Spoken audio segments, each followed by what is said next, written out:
This audience want to talk about one very particular issue. So let's talk about the state's investments in Israel.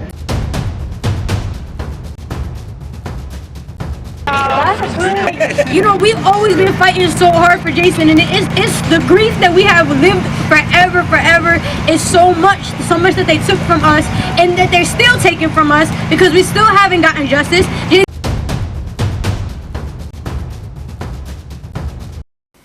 Hello, my name is Stanley Heller. Welcome to the Struggle Video News.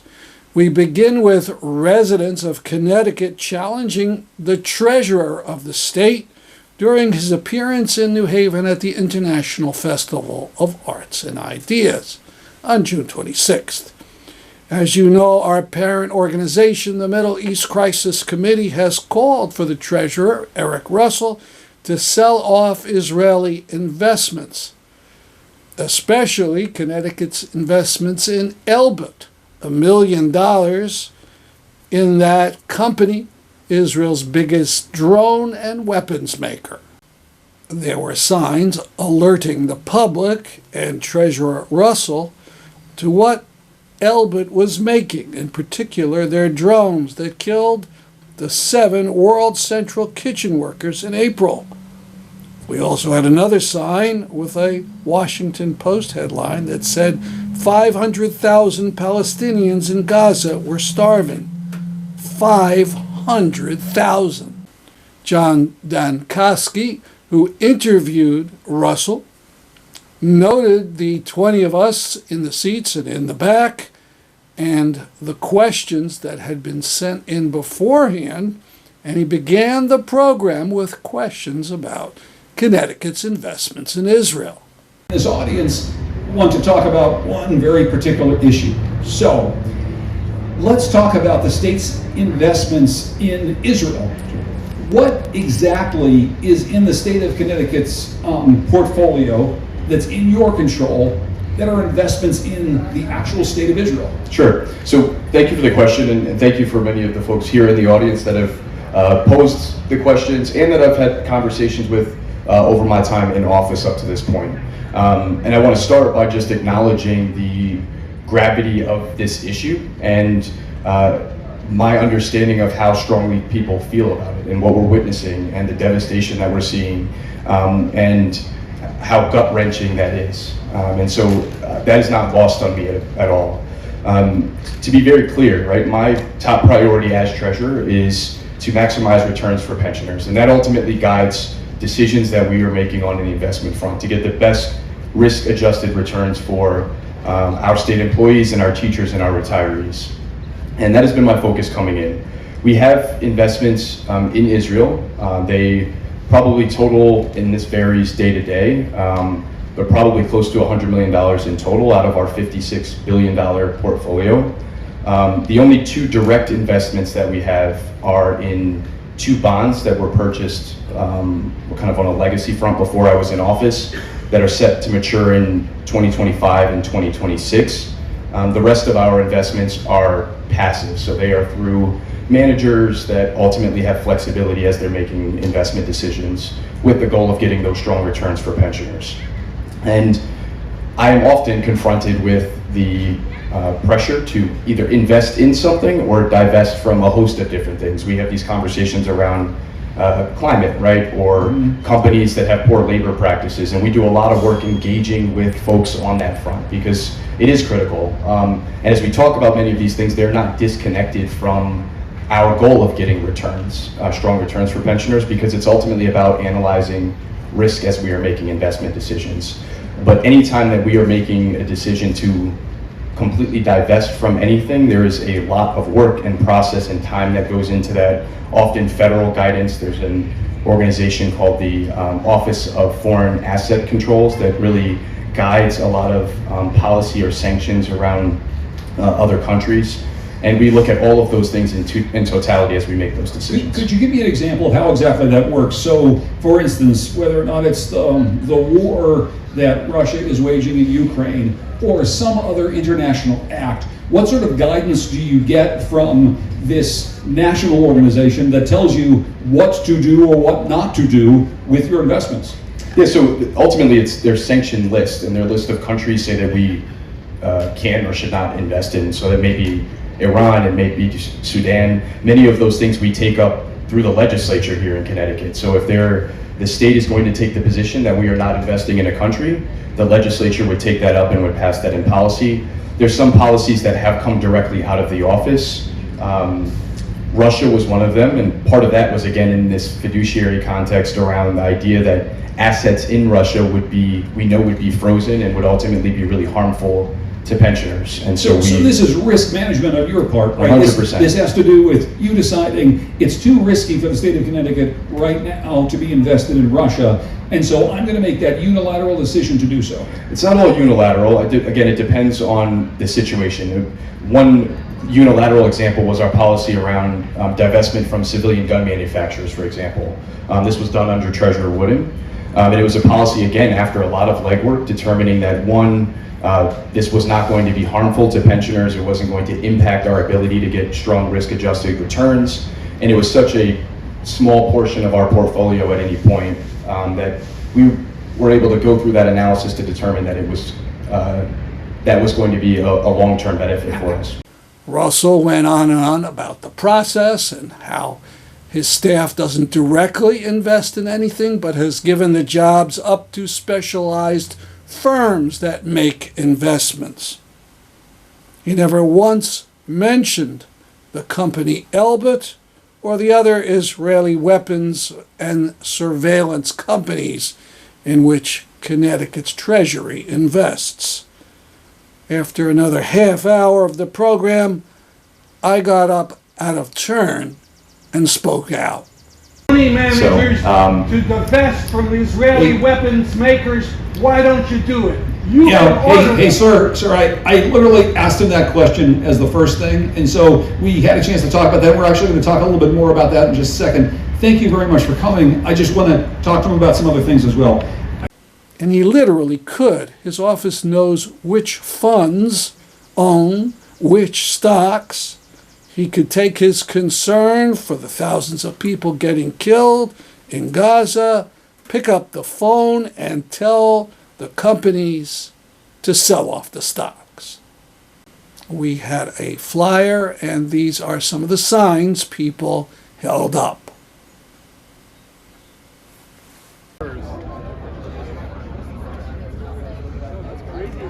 I caught him though. I fished him up.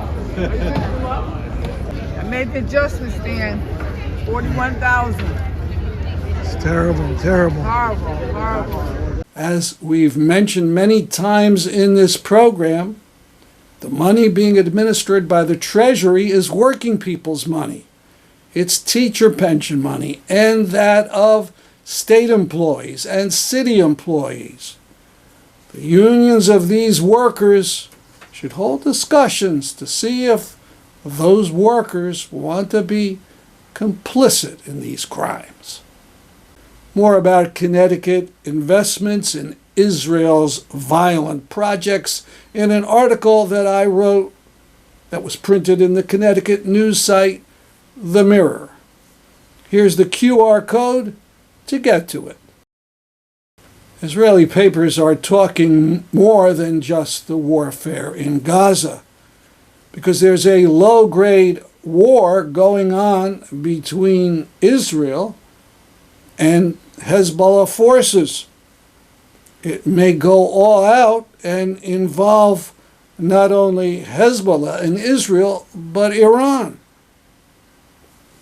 The defense minister of Israel is saying it's a matter of time, just a matter of time, and that Israel has already killed thousands of Lebanese terrorists. By the way, Hezbollah is estimated to have between several 100,000 and 1 million missiles. An article denouncing the drive for a bigger war was in the Israeli paper Haaretz.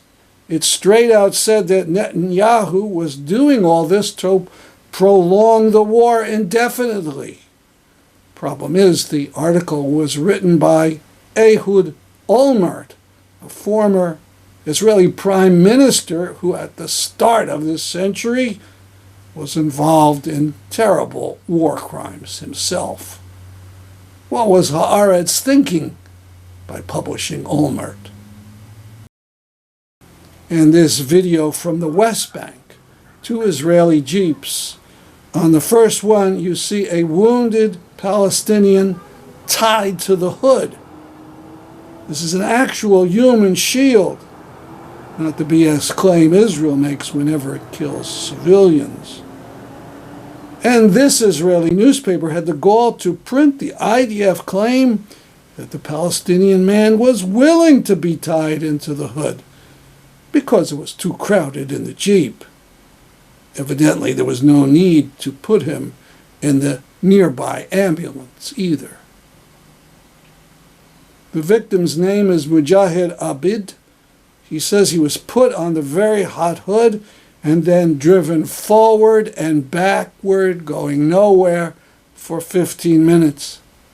By the way, this was all done. When it was all done, the Israeli soldiers just let Abid go without any charges. Even the soldiers knew he was innocent of all offenses. Now 2 clips from May. The first from a demonstration for Palestine in Hartford, Connecticut. You'll get to hear a translation of the words from a Palestinian man recently arrived from Gaza. All right, guys, so we have a special guest that has just arrived from Gaza 2 weeks ago. So we have someone that is going to introduce him, Ammo, our favorite Ammo here, who's been here since the beginning. He's my favorite person ever, as everyone might know. Thank you. Well, thank you very much. I honestly told her to do this introduction because she got better English proficiency than I have. But sometimes they said when the speech comes from your heart, it's better than when you prepare it. Honestly, I was unprepared. But today, we all gathered for Gaza. We've been gathering for Gaza. And as she mentioned, alhamdulillah, I have joined all rallies and demonstration for Gaza and for the children of Gaza. So allow me today to introduce you to one of our brothers from Gaza who just came fresh. His name Brother Muhammad Ashanti. Brother Muhammad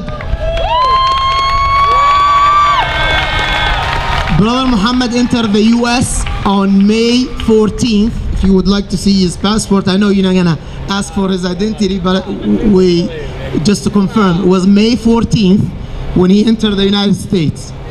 Before he come to the United States, his youngest son, came back in January, was January 20th?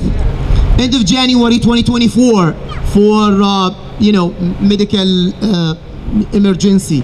So he's been treated at hospital, university, what was it, Stanford Hospital, and he's been treated, and he's always following up with a doctor originally from Iran, and with other organizations, I think Save the Children organization. We've been watching and looking out for him, and he's been living with one of my best friends. He's only like 5 minutes away from my house. Now we were lucky to do the paperwork and bring his father to join his son journey for his medical treatment. His son suffers from lung issues. The development of his lungs does not really grow that normal. For that reason, he could not come and attend this rally because in every 4 hours he have to be put in a machine. So it was not that easy to bring him over here. Now I don't want to make it that long. I will give you a little bit of introduction how they came to the U.S. because this maybe the people are wondering how did they enter the United States. Brother Ashraf and his son came to the United States less than 2 years ago, also through the Save the Children organization. So basically they did have a visa to enter the United States. Now after 82 days of the war, his son was able to leave Gaza from under the rebels. Through Egypt, he was there for a couple weeks. And through this organization, he was able to come in January 15 or 20th to the United States. In order to go to Egypt, they had to pay a bribe. The bribe is, the cheapest bribe is $10,000. And when we talk about $10,000, it's a big amount of money. So shame on them. And guess what? He himself and his daughters and his wife also had to pay the same bribe. And by the way, him and his family, they have no money to pay it. But this organization, with the support of other brothers, they were able to pay those fees to bring them out to Egypt. After 4 attempts to go to Egypt, he was able to go to Egypt, was there for a couple weeks. His wife also was in between the borders.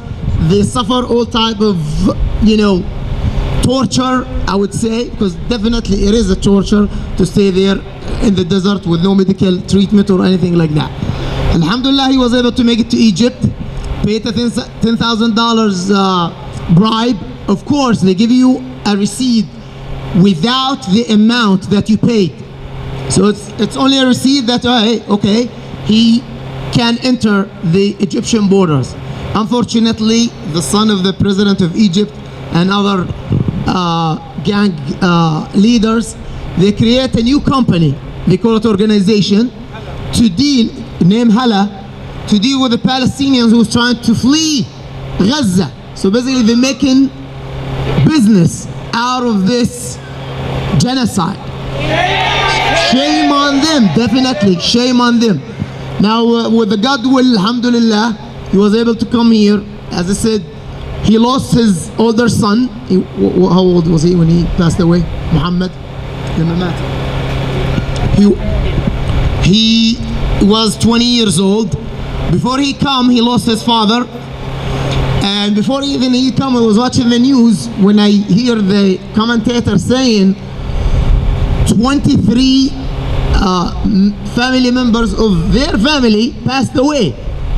They got killed by Israeli strike. So I immediately reached out to his son. He's only 17 years old. Told Ammo, are you watching the news or something? I said, yes, Ammo, I just heard the whole neighborhood is gone. So Brother Muhammad, just like any other example of Gaza, he lost his house. The whole neighborhood was teared down, right? It was flat. The whole neighborhood was leveled to the ground, just like any other place in Gaza. But alhamdulillah, they still have the hope. Inshallah, we'll do our best to have him stay here legally and to have his son continue his medication. Please, whoever wanted to say hello to him, just feel free to step by. Maybe his English is not that much, but mashallah, he's a very nice person. All of our people in Gaza are very nice people, just like you. And if you were nice people, if you were not a brave people, you would not come here and stand for Gaza. So may Allah bless you and may Allah give you the reward. And believe me, inshallah, in the day of judgment, you will see these steps that you have taken. We have a lot of differences. We came from a different background, religious background, cultural background, but we are here together because we have one principle that we all agree on. It's the principle of humanity and brotherhood. So may Allah bless you all. Thank you. Free, free Palestine. Free, free Palestine. Free, free Palestine. Also, from early May, from a street fair that was held in honor of Jason Negron, a 15-year-old who was shot to death 7 years ago by Bridgeport police.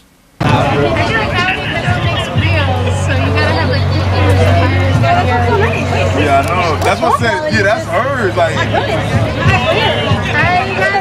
got a 15 Pro Max because I need to be tested. yeah, that's like. And his balloon rests in peace. R.I.P. Jason, 15 for life. We will never forget. We said that the streets belong to us, This street belongs to Jason. This is the place that we gathered for 7 years. We never forget that 15-year-old boy, May 9th, 2017. Justice for Jason is not just about justice, but it's been a movement to celebrate the life of Jason. A movement to get justice for all that have had to deal with police violence. Accountability is a must for all, even the police. It's been 7 years missing a son, missing a brother, missing a friend, but Jason also has brought 7 years of love, laughter, 7 years of forever and always, 7 years of walking this journey for justice for Jason. Hands in, hands out. The family has been here every single year with friends, and friends that now are like family. He was a son, a grandson, a brother, a cousin, a friend, a classmate, and so much more to so many over the last 7 years. The fight isn't over because each year this gathering continues to remember the loss, but also celebrate the life of Jason Negron with love and determination. You'll hear from Jason Negron's sister, Jazz Marie Melendez, who is now a member of the Bridgeport City Council. I did not think I was gonna get emotional like that. It's been a long time. It's been a long time that we've been coming out here. Oh my gosh. It's been a long time that we've been coming out here. And even this morning when we first came out here, you know, to be met with such aggression from this same department, like there's aspects that feel like wins. You know, I'm on the city council. We've been doing a lot of different things for Jason. We've seen Agent Perez, you know, stepping down. We've seen a lot of change, but at the same time, we haven't. You know, since 2017 to now, so many people have continued to get murdered by police in Connecticut. And even just recently, we just saw an officer go to trial for the first time. You know, justice for Mubarak, and still that officer got away with murdering. We saw video evidence of them murdering somebody, and he got away with it. There's video evidence showing, you know, that Jason was alive and that they lied, and still nobody has been held accountable. So when I think about what justice looks like we have gotten justice through community. We have gotten justice through love. And I'm looking around at so many people who've been with us since the beginning, like Grits and Carrie, and like the friends that I have made over this time who have loved our family so much. Like Lexi, like I mean, I can't say everybody, I'm sorry, but y'all know I love all of y'all so much. Like you guys have done so much. Mike, Amna, Sarah, like y'all have done so much for our family. Like it's crazy the love that y'all have given us. Like I could not have done anything that I have done if it wasn't for the love that y'all continue to pour out onto us.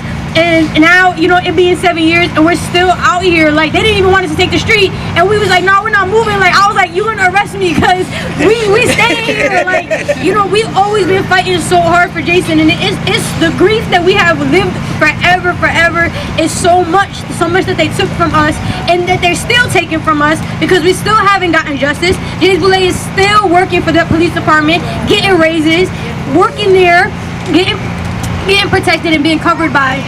It's messed up. It's messed up that our families continue to not see any type of justice. But, you know, I'm just so thankful because justice for me is a lot of different steps. But justice is taking power back. Justice is being in this space right now every year. Justice is the billboard. Justice is everything that we have done for Jason and we're going to continue to do for Jason. And yeah, I don't want to keep talking too much.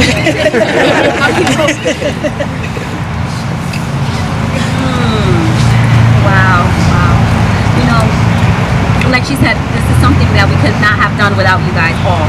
Thank you so much for your unconditional love, for your support, for just seeing what he was. A 15-year-old little boy. He was my little boy, but he really has touched so many lives. So in a sense,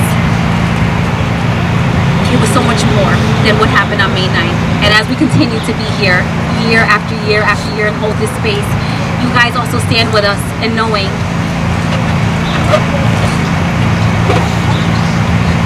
he was just a little boy. I want to thank you, Jazz, I want to thank you, Jazz, because you really became our hero.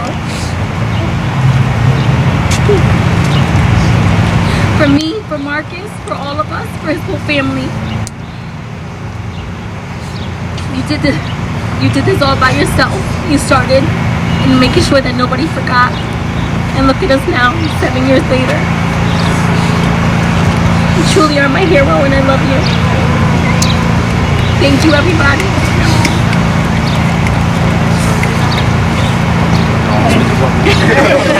Love you.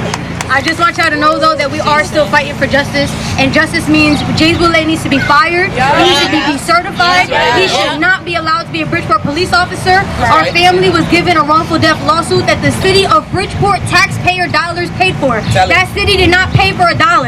Right now, on Monday, the police budget is going to get approved for millions and millions of dollars, while our education system is underfunded. Our health, mental health. We don't have affordable housing. We don't have food security. We don't have access to nothing in our community. They're taking all of our resources away and funneling this oppressive system over and over again. That's why, even as a city council member, when they ask me, you really mean abolish the police? Yes, I do. Abolish the police, get rid of every single one of them. I mean that from the bottom of my heart. And I really believe that the only way that we get justice is through the work of abolition and through community and believing in our power. So when we let go of these balloons, you got a song? Okay, we're gonna listen to the song and we're gonna say justice for Jason. 1, 2, 3, justice for